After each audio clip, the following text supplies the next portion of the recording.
Hey VC, what's up? It's me, yours truly. I am back to post a quick video here. This is going to be a video, actually not an entry, but a response to a thread that's kind of going around. I saw a couple people did some responses, and I just saw Ron Haggerty did a response this morning, I believe. And yeah, just wanted to kind of jump on board. So this was I think it was called like the 10 most expensive albums thread, where people were just kind of showing their 10 most expensive albums in their collection. And and by the way, I did kind of mention this a couple of videos ago, but let me know the last two or three videos I've done is with my laptop. Let me know if this is coming across better, or if, like, the previous 80 videos before that were my phone. Let me know which one's a little better, because I'm getting the impression the volume is better with my laptop, but I don't know. I think I look better on my phone. So yeah, just let me know, because I definitely want you guys to keep watching.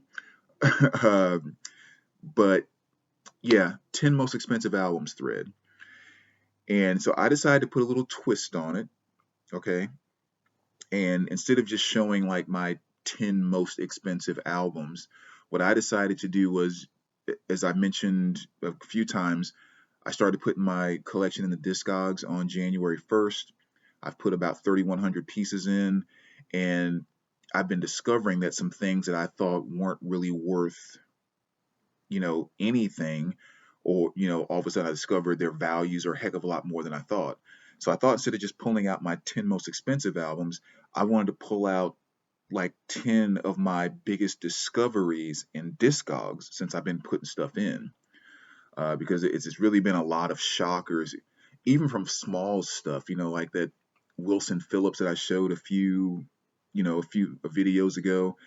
I mean, I think I paid $2 for that, and I had $2 on it in my database, but it's a 25, $30 record, and it's just like I had no freaking clue. And that's definitely been one of the cool things about going through Discogs. Um, but I tell you what I will do, though. Actually, is it over here? I was okay.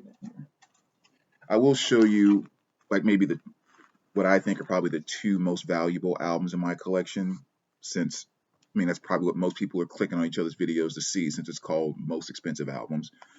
I would probably say, the not counting box sets, of course. My most prized possession as far as solo albums would be Dido, Life for Rent, or individual studio albums, not solo albums. Um, Classic Records pressing there, and in this condition, which is basically near mint, these are going for right about 400 is about what they go for.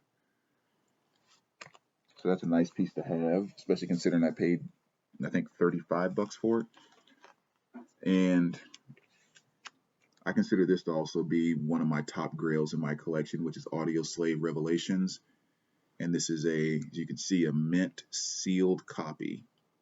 And still has the original price tag on there too of $12.99, which is exactly what I paid for it at a place called Fantasyland Records, which I think was up in Minnesota, I believe is where I got it.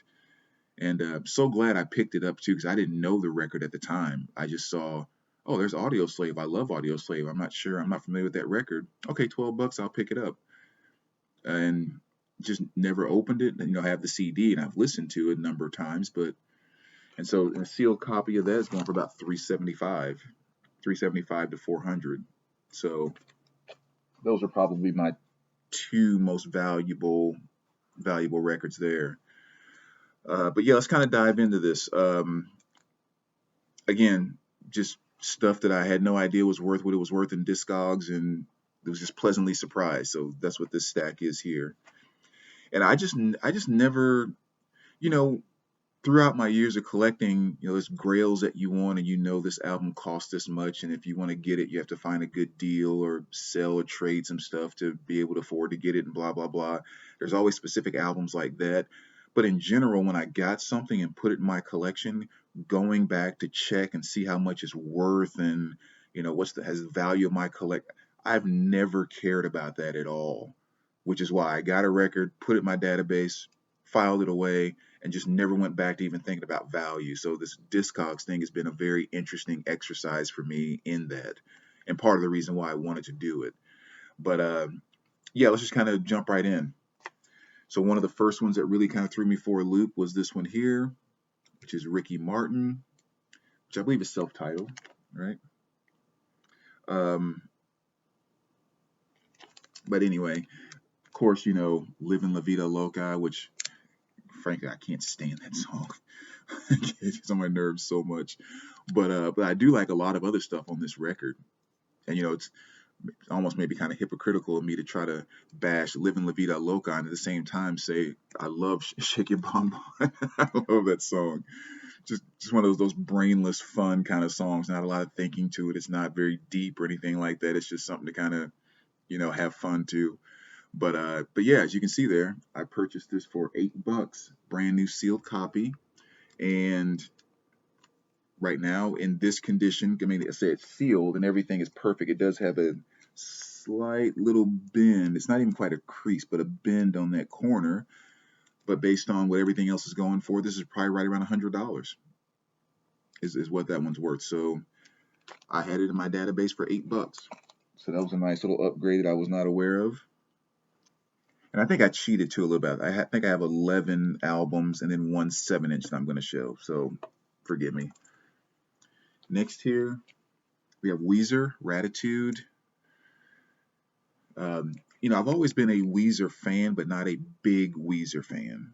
You know, I like when they had new stuff come out. I would listen to it. I would enjoy it, but it would never be the thing that I would go back to someone and say, oh man, you got to listen to this album. It's like, no, it's Weezer. If you like Weezer, you'll kind of dig this one too. Like, that's always my attitude. So I always picked up their albums. They were always cheap when they came out and everything else, but I tend to listen to them on CD more so than vinyl. So my entire Weezer collection on vinyl is sealed. You know, the Red album, you know, blah, blah, blah. They're all sealed. Just like my Nirvana collection. It's completely sealed. I get that way with some bands. But anyway, yeah, so bought this shortly after it came out. I think it was like $16.99 is what I paid for it. And I found that a sealed copy is going for right at $100 on Discogs right now. So again, I had no clue that Gratitude had jumped up that much. Another one here, and if I remember correctly, this is one of those albums I picked up at Hot Topic. You know, I mentioned a while ago, actually, I think it was in that live stream actually, where I mentioned about one of the ways that I've gone about funding a lot of, you know, purchasing vinyl over the years has been sometimes by luck, sometimes knowing, but going to Hot Topic and places like that and picking up these exclusives and stuff that they've marked down to like $6, and I buy it, and next thing you know, 5 years later, it's going for $250, and you know, flipping it and making a profit. And I think this was one that I picked up at Hot Topic as well. And this is the you know, Blink182. Probably the one album that I really do like by them. I'm not a gigantic fan of their entire catalog, but this is the one that I do tend to like. And this is on the white vinyl. And yeah, so I picked this thing up just for a few bucks, and sure enough, these are selling for right about $100 now. So another one of those nice hot topic picks. Another one here, again, just never paid attention to. Machine Head, The Blackening, fantastic album, which I still can't figure to this day how I have not opened this. But again, it's just one that I just turn to the CD so often. I don't know. But yeah, picked this up and kept it sealed, which I'm kind of glad I did now. But this is a fantastic album. I don't even know what to say my favorite song off of here is, but you know, Halo is pretty awesome. But probably on a Beautiful Morning, the way that song kicks in is also one that just really, I think was actually the first song that brought me to Machine Head. But yeah, awesome metal album, great perfect copy, and you know, this was going for right about 100 as well. I think I had it for like 25 or 26 in my database. So had to bump that one up a little bit. So very nice piece. This was one where waiting kind of paid off too. Sons of Anarchy. This is the season 1 through 4 soundtrack. It's a 2 LP on clear vinyl. I was a huge fan of this series, and discovered there was all kinds of great music in that video. I mean, in that series. Matter of fact, that's where if you see the White Buffalo right there, I discovered them through Sons of Anarchy. Matter of fact, just to tell a really quick story about that, um, when there was a White Buffalo song that they were playing in Sons, and it was while they were in a bar and they were talking, and it was in the background, and so you could hear it, but you couldn't really make out what they were saying and all of that. And I'm just rewinding it over and over because I'm trying to, can I at least hear a lyric, because I've got to find out what that song is. I couldn't see, they didn't show it in the credits or anything. So what I ended up doing, since I had a 5.1 surround sound, what I did was I unplugged the center channel. So the dialogue basically kind of disappeared, because of course that comes out of the center channel.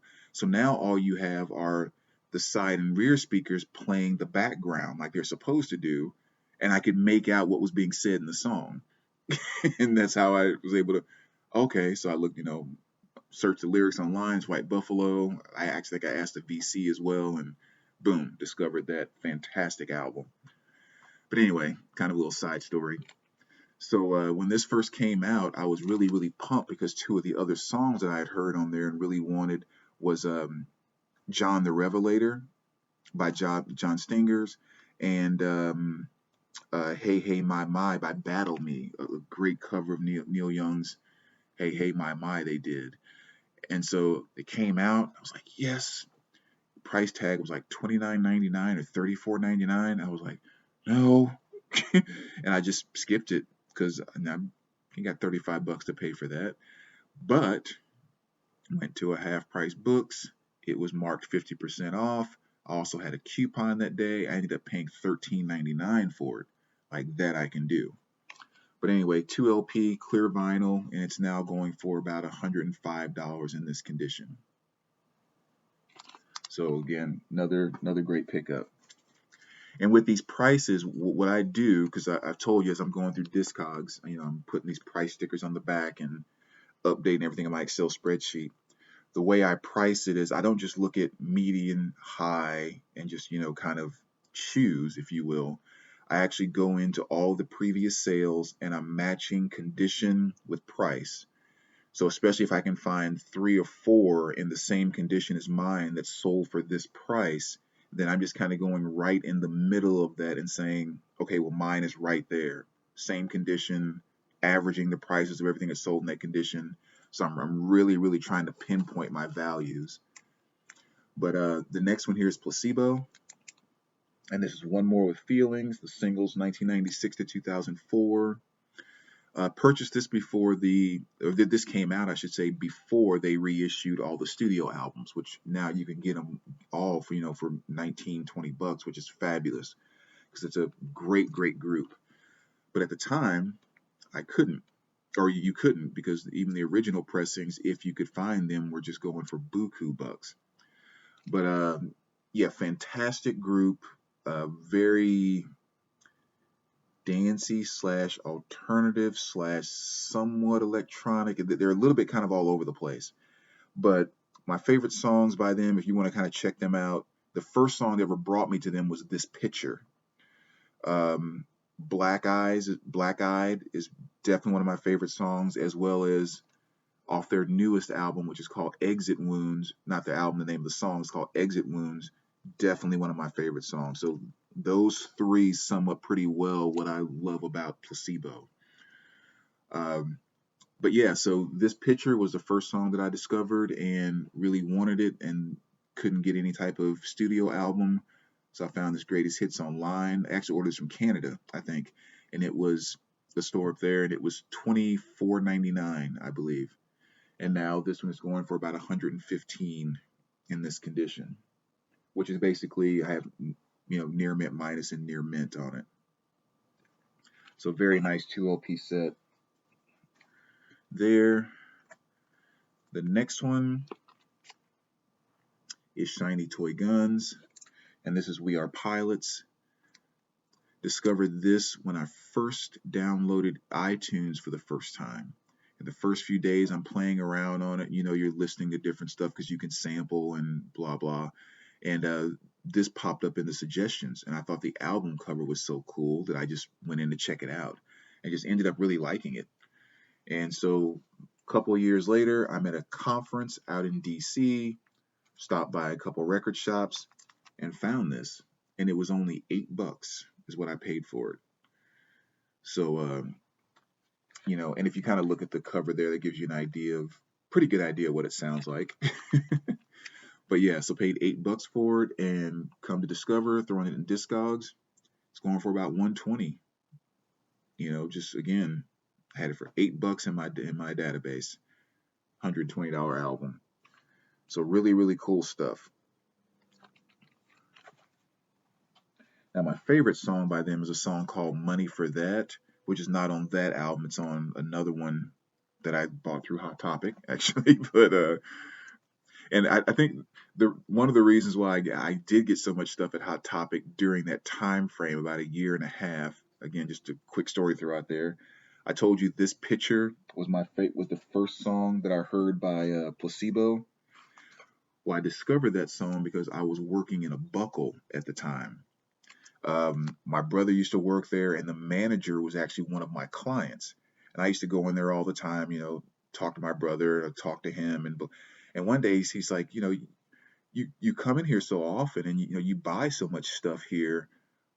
Why don't you come and work a couple hours? I can put you on the schedule for like 8 hours a week, and you can get like 40% off of everything you're buying. And I'm like, okay.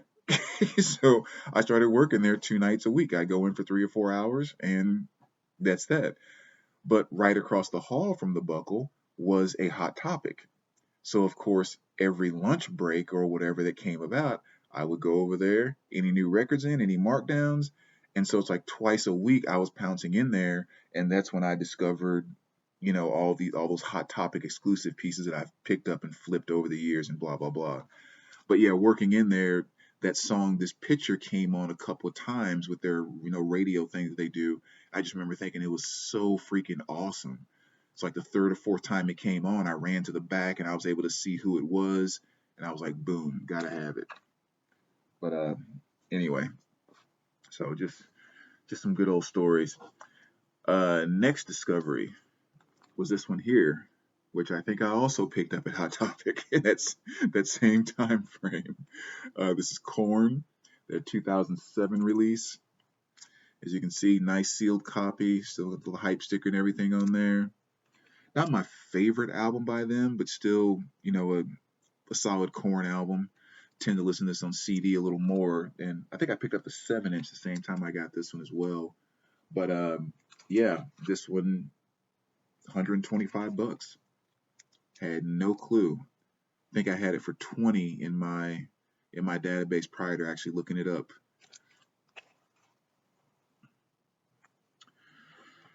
The next one here, Slipknot, Volume 3.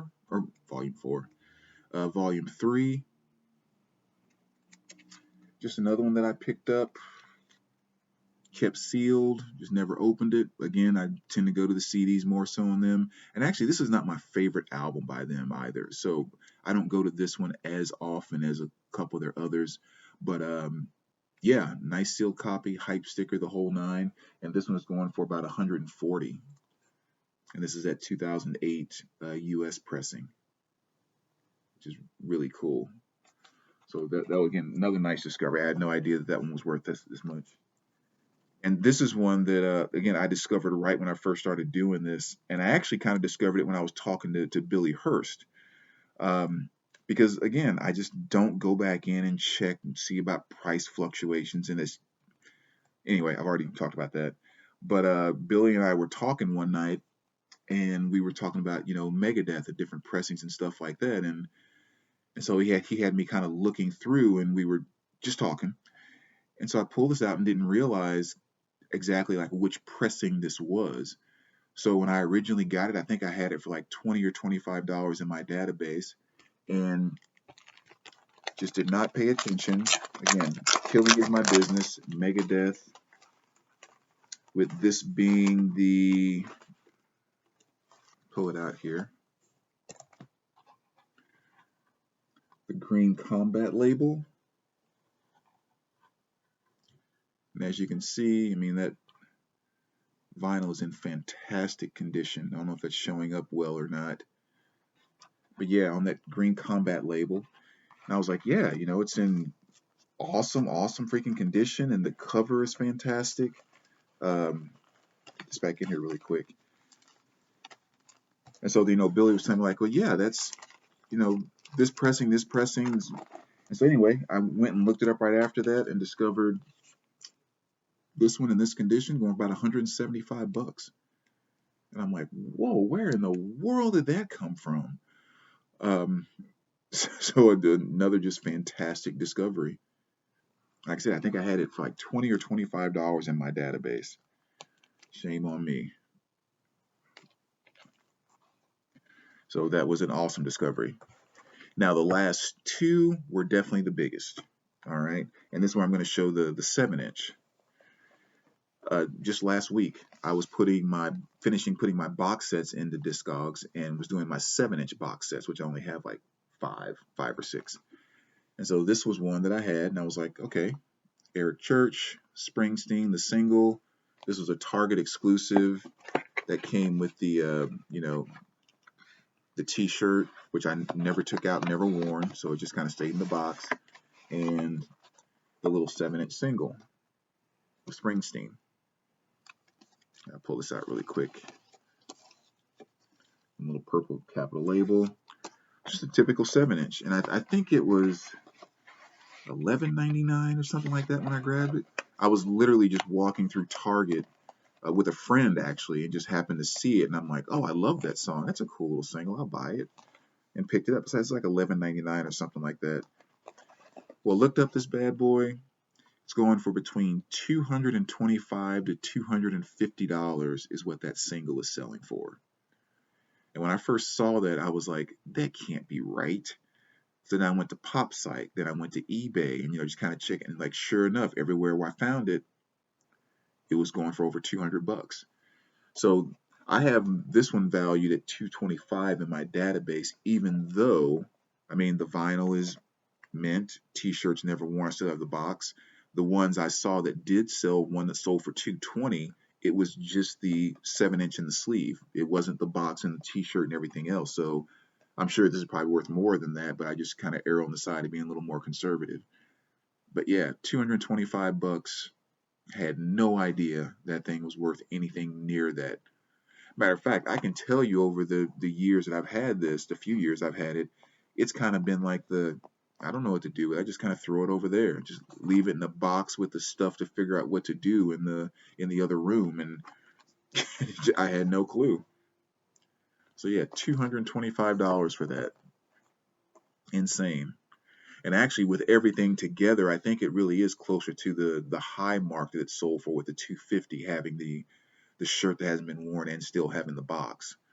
But awesome find. And last but not least, the biggest discovery I would say is this one here, which is James Blunt, and this is Back to Bedlam. This is his release from 2006, and I think I bought this. Around, maybe it was around that time, like when I first started collecting, around 2006, 2007ish, somewhere in there. I'll never forget. Vintage vinyl. I think I paid $16.99 for it when it first came out, and you know, sure as heck in this condition, which you can see, it's awesome condition. Both vinyl and covers near mint. This is going for about $350 right now. Is what they're selling for, near mint condition. So, you know, who would have thunk? So yeah, another definitely awesome discovery right there. So anyway, those are some of my, at least up to this point in time, some of the biggest Discog finds that I've kind of discovered. And yeah, it's been really neat, because I think maybe one of the more interesting things that I've discovered about, I guess, vinyl, if you will, and it's something that when you think back on it, you're like, oh yeah, I realize that, but there really aren't a lot of $1 records anymore. You know, that's one of the interesting things I saw going through my database, is the number of albums I had in my collection that I had valued at $1, because that's kind of what I paid for them. Stuff out of dollar bins. A lot of good, near mint, good condition 80s stuff. But when I first started collecting, that stuff was dollar bin stuff. But now it's consistently $7 records, $8 records, $5 records, $9 records. Like I said, Wilson Phillips going from $2, that's a $25 record. And that's really kind of the biggest piece that's not blowing my mind, but it's really kind of eye opening to me, um, just in terms of what I've been discovering there. And another question that people might ask, because I have gotten this on another video, a lot of people have been asking me why I put the stickers there on the back. Even though I have everything in Discogs, what I'm basically putting on the back is the value, the condition, the year of the album, and the pressing, what pressing it is. And one of the reasons I started doing that is because I really like the idea that if something happens to me, like as of today, my mother is going to inherit my collection, and she knows nothing about this. So I've already explained to her, go to this laptop, all this information is here. I have my Discogs password and everything there, so she'll have access to that. And every single record, at least as of now, will have a value on the back of it. So just puts her in a better position to not get ripped off, if you will, if she's going through the process of trying to get rid of stuff and everything. I don't know what this Discogs thing is, blah, blah, blah. Oh, well, but he said this one is worth about $350. So I know that kind of thing. So anyway, and it's just kind of fun, quite frankly. So anyway, VZ, thanks for watching. Didn't know that was going to take 27 minutes, but appreciate it. Great fun thread. Let me know what you guys think, and we will talk to you soon. All right, take care, guys.